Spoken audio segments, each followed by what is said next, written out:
Okay, here, folks, we're going to read the book of Galatians in the coming days or weeks or a month, maybe. I don't know how long it'll take me, but I'm going to do it like I did John and the book of Acts. Read it one chapter at a time. As you can tell, my voice don't hold up long for anything. But this is a map I got pulled up here. This is a map of today is called Turkey. This is Turkey. It's where the book of Revelation calls it Asia Minor, and that's where the seven churches in Asia were. And Galatia is along in here, and that was it was called Galatia because that was from a people from Europe, the Gauls, and this is a map of where they originally, where we know they came from. You know, originally, who knows? I don't know if anybody knows, but these were Europeans, and they were called Gauls, and the region of like here it says France, Belgium, Switzerland, southern Germany, Austria, and the Czech Republic. That was their territory right there. And of course they come up north, and eventually they're up in Turkey, what today we call Turkey, and that's where they were at. And the Romans by then conquered them.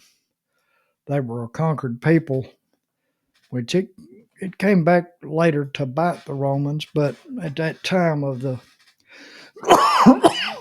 at the time of birth of Christianity, that's where they were. They were in Galatia, up in Turkey, and I'm gonna show you a trick that a lot of the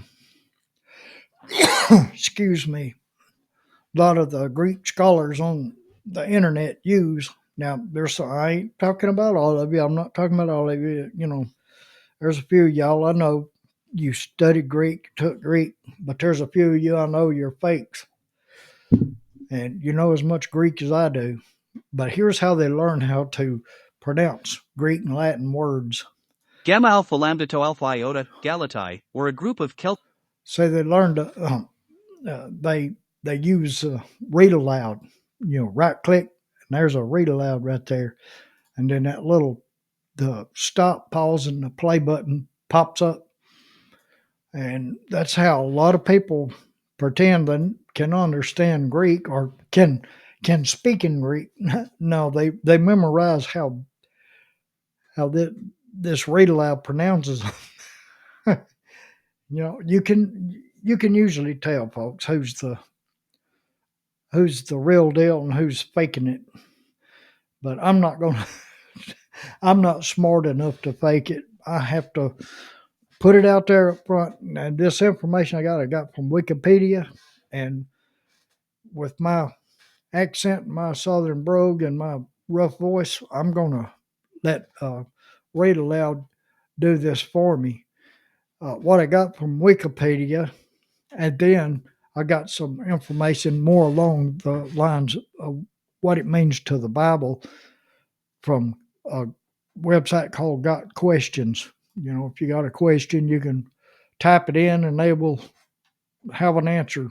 Whether it's right or not, I don't know. But we have so much access to information today that it's a shame that if we're not using it, especially to study the Bible with. There's a lot of misinformation out there, but there's a lot, all you got to do is use your common sense. Does it contradict what the Bible says? Like the hyperpreterist doctrine. We have too much information to be fooled by those people. But what I'm going to do from here to the end of the video is let this guy, let AI read this for you, because my voice is already going and he can pronounce these words better than I can. So sit back and listen to Microsoft's AI read this article from Wikipedia and Got Questions. The Gauls, Latin, Galli, ancient Greek, Gamma Alpha Lambda Tau Alpha Iota, Galatai, were a group of Celtic peoples of mainland Europe in the Iron Age and the Roman period, roughly 5th century BC to 5th century AD. Their homeland was known as Gaul, Gallia. They spoke Gaulish, a continental Celtic language. The Gauls emerged around the 5th century BC as bearers of Latine culture north and west of the Alps.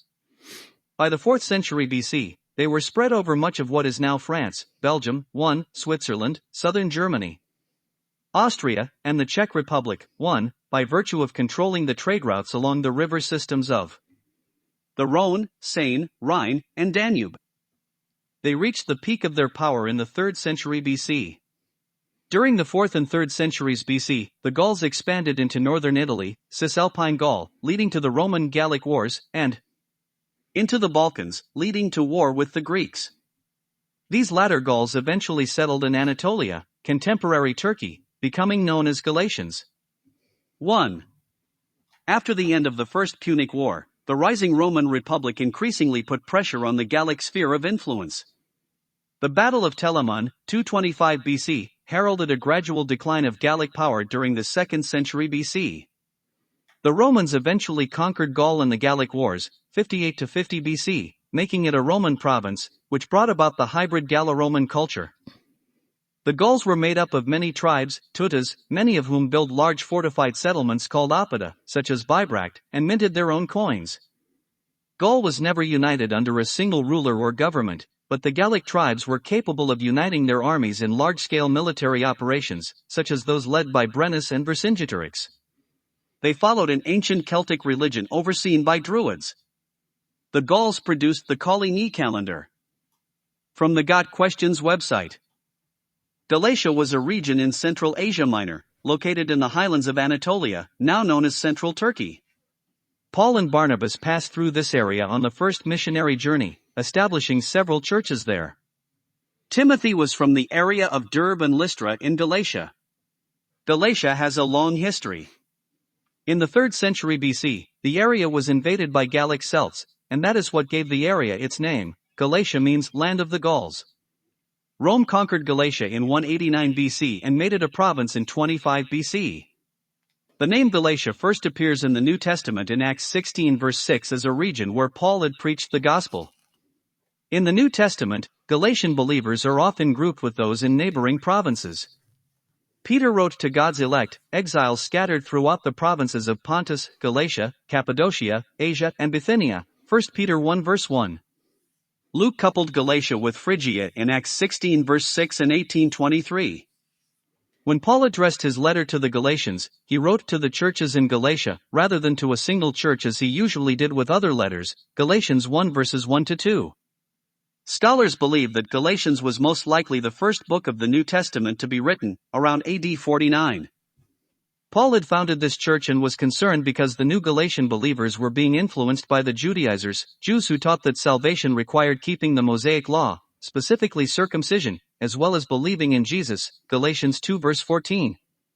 The Galatian churches were a mix of both Jew and Gentile converts, and the Judaizers worked to convince the Galatian churches that the Gentile believers must be circumcised before they could fellowship with the Jewish believers. Paul wrote to clarify what he had initially taught them, that salvation was by faith alone through the grace of God extended to anyone who believed, Ephesians 2 verses 8 to 9. Paul was dismayed at the way the Galatian believers were so easily influenced away from the truth of the gospel, and he was adamant that salvation is not dependent on human works. I am astonished that you are so quickly deserting the one who called you to live in the grace of Christ and are turning to a different gospel, which is really no gospel at all. Evidently some people are throwing you into confusion and are trying to pervert the gospel of Christ. But even if we or an angel from heaven should preach a gospel other than the one we preach to you, let them be under God's curse. As we have already said, so now I say again, if anybody is preaching to you a gospel other than what you accepted, let them be under God's curse. Galatians 1 verses 6 to 9. Later, on the second missionary journey, Paul again traveled through Galatia to revisit and encourage the churches in that region. As he and Silas visited each church, they delivered the decisions reached by the apostles and elders in Jerusalem for the people to obey, Acts 16 verse 4, with the result that the churches were strengthened in the faith and grew daily in numbers, verse 5. It was during this time that Timothy began traveling with the missionaries, verses 1 to 3.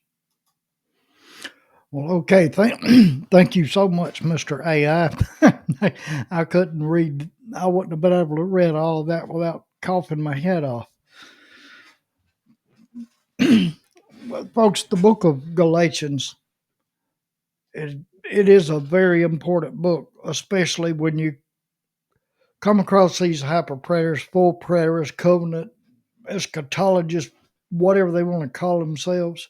They come up with different names because they want to keep people confused about who they are and what they teach. There's a branch of them now calls themselves Israel only, and I call them a branch of the hyper preterists because that's one of the logical conclusions hyper preterism leads to. That the all the prophecies were for the first century Jews, Israel. The They teach the resurrection was for covenant Israel. It's a as a whole. The body is the body of the Israelites, more or less. Don K. Preston teaches a form of Israel only, although he denies it.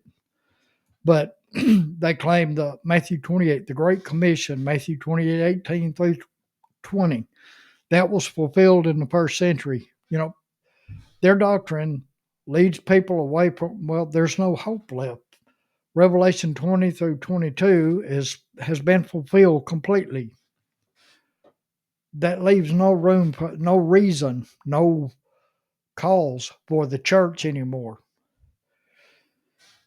And they teach, like this book of Galatians, all the New Testament books, they teach the law of Moses was still in effect. Book of Hebrews, that is teaching people the difference between the old law, which did not save, and the new law, which does. It forgives sins. They claim Hebrews is saying when Hebrews says that which is waxing old is now ready to,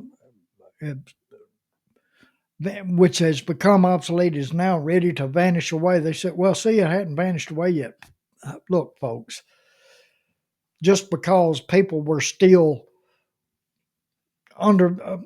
they were still practicing the old law, some of them as best they could. God sent His Son, that whoever believes in Him should not perish but have everlasting life. That's not what He sent the law for. Just because those people were practicing law does not mean they were saved. They weren't. They were disobeying God by remaining under the law. Now, you're going to say, well, what about those that hadn't heard the gospel yet? Well, we're going to let God handle that. That's what God is for. He's the judge. We're not. We know what the Bible teaches. We know what the New Testament teaches. Follow Christ. Don't follow the law. Galatians teaches us that. Follow Christ, not the law. Don't go back into the law. And it begins in Galatians chapter 1. Don't go back under the law. But yet those Judaizers were trying to get them to go back under the law. Don K. Preston and his bunch, those hyper preterists from the Max King movement, teaches that when Galatians was written, the law was still in effect. It was not, folks. Why would Paul tell them to avoid it if it was still in effect? Paul was a Jew.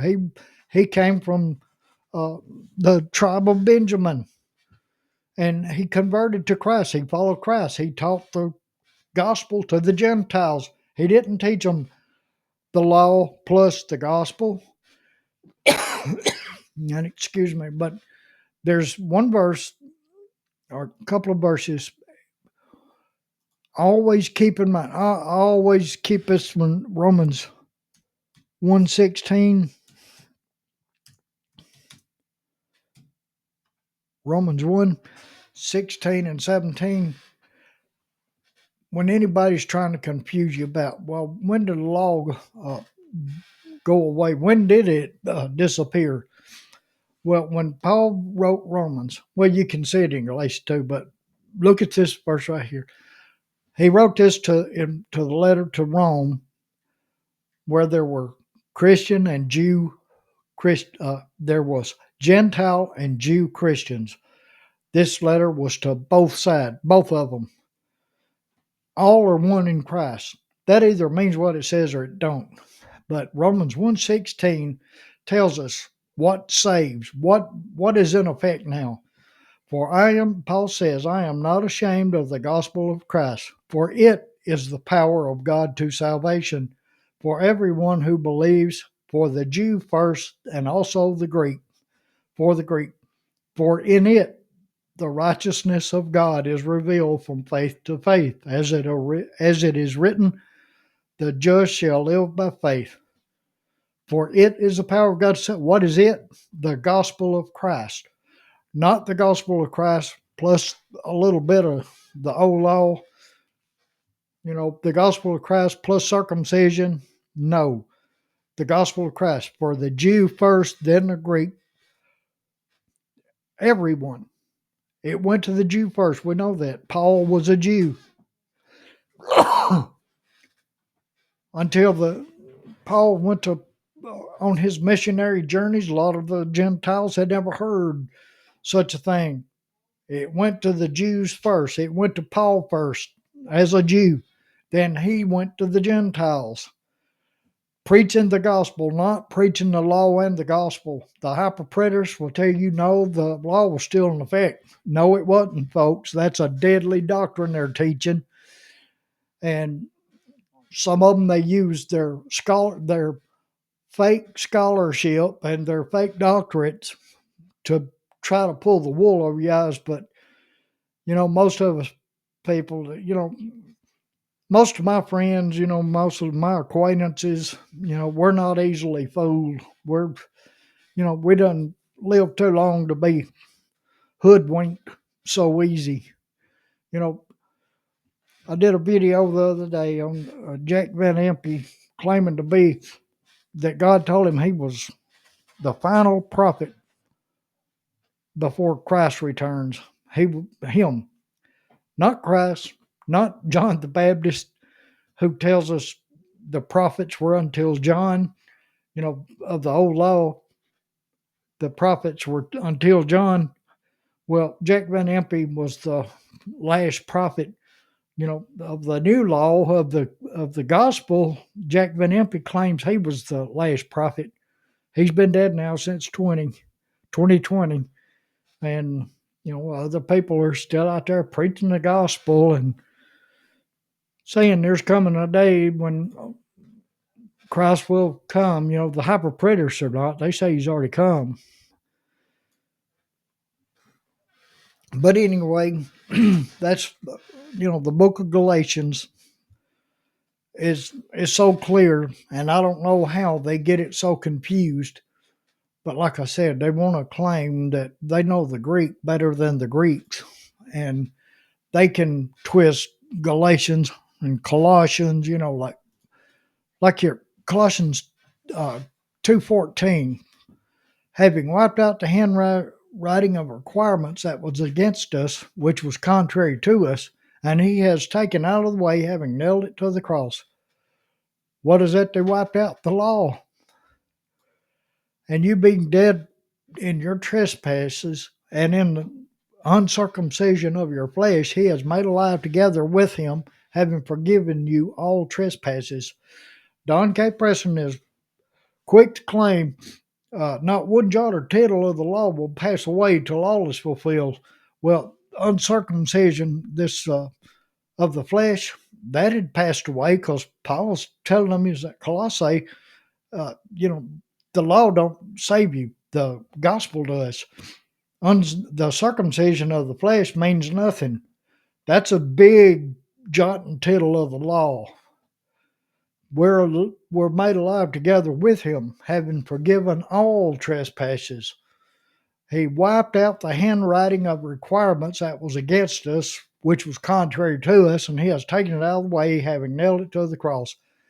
Can't get any plainer than that, folks, but Don K. Preston says, oh, yeah, you can. That doesn't mean that the law was nailed to the cross. Yes, that's exactly what it means. The cross done away with the law. It was finished fulfilled. Christ fulfilled it. He came to fulfill the law and the prophets. He didn't come to destroy it. He came to fulfill it. He did not say in Matthew 5, I came to fulfill some of it, go home, come back and fulfill the rest of it in 40 years. He didn't say that. He came to fulfill, and that's what he did. Well, anyway, that's the end of this video, folks. Like I said, I do most of my study. I've got a few books, but I will show you where I get my information, and you can verify it and check it for yourself. But we're going to read the book of Galatians next, and I'll do it chapter at a time. As you can tell, boy, I can't I can't read for a long time because my voice goes away. And I don't smoke. I just have this disease that